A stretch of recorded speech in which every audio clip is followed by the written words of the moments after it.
Memo akwa benen so do Badwam TV Badwam health tips eso. Dada sepa wo na wochi mo ayade se du ho bia utie ye. Esrom ye sho so wo frɛ dog de nye we nko a eni hu ha bia de wo frɛ na obeje so. Memo ma me fa sedama endpoint homeopathy clinic adwumakuo nti na enye nimdefo ni wo mu di nkomo nti se ye yare ebe na e ha wo. Se wontumi a dog onye wo mo so obetumi nti oka ho asem. So frɛ no e fa no personal doctor 0244 867068. Dr. Rachel Kusi Akosa. Wono Eda Frederick's Optical ano na wochimu lazy eye ye ka ho asem. Dog ye na se. Na wochi wo dia fa de hwemu pa. We nyine mo no treatment let to say.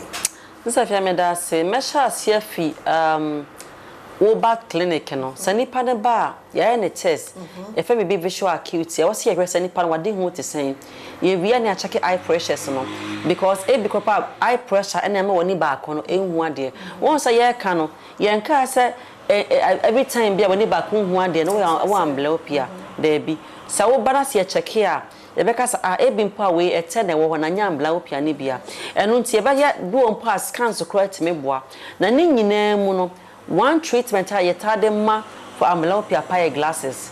Just say a boama glass no boama the weaker eye no enya hoden. Yes. Enti ano so wo. Nti se e kan bia wani no ba ko hu ade kama se de ti e de chire na ba ko enhu ade a ye ma space now. Any two ni na beda the same level. Ni na hu ade sei. To bon se ti ma obi space na nani no ba ko ahode wo soro ba ko wo fom. Enso wo hwa de hu no kama. And on a treatment no anasa ni parents crown depending on say wo sabi SARS 20 eye na yetimi the space boa edru time be cry the surgeries they true way better middle eto middle ladder I will start seeing again and unti no ni nyina boa ena eno achi so crown no ye hwe any underlying cause a e the amblyopia neighbor ni nyina ye hwa ni aso no say the esika no ye say about 90% is preventable until so who a wutimi so ano na aso muntem. Other treatment options in there. Other treatment options most of the time also the glasses and surgeries. And the also didn't know so can home. And we have to monitor say yewo complication and say never be a tired chira. I was here shani so ano. But most of the time with amblyopia you can talk about glasses. If you acquire baby patching. Patching is a very annoying by words. Yet me patching the good eye no, na ka bad eye no. So I say I teach you one side nifa no, me kumne ye wajuma. And also yet man crown yet me almost sama. The weaker eye can also get strength again. Okay. Yeah. So what can grade here? Everyone also dey apra eba for eye checkup. This if you make say my entren e ma akra na 20 years. This if you and obi ba me clinic papa be de nema.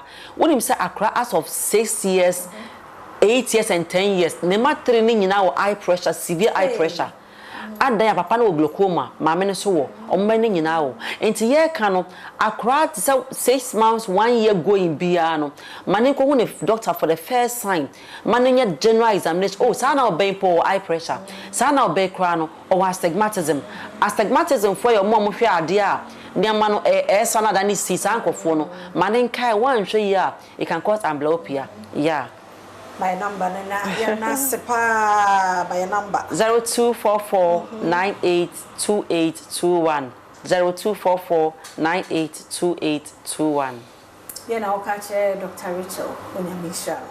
Yeah, sure so she and dear pa for number no. Fine kwe ye ni de ehia ye just a problem about ye nse da nkosi ye ko check ye ni. Den so ne adesua yi ni na wotwe mu no amoate ne ma se de a yenkɔ ne ho na omoaye yeda na se faseda biema endpoint ono ne sponsor obo ye chidom ma ye tumi kɔ ene animdifo edi nkomo nti se yare be na ha ye bodin frɛ doctor 0244867068 medi de afia amankwa tamaklo medi obi ase na wotwe besimu nsankwa ho de ho a ebesehia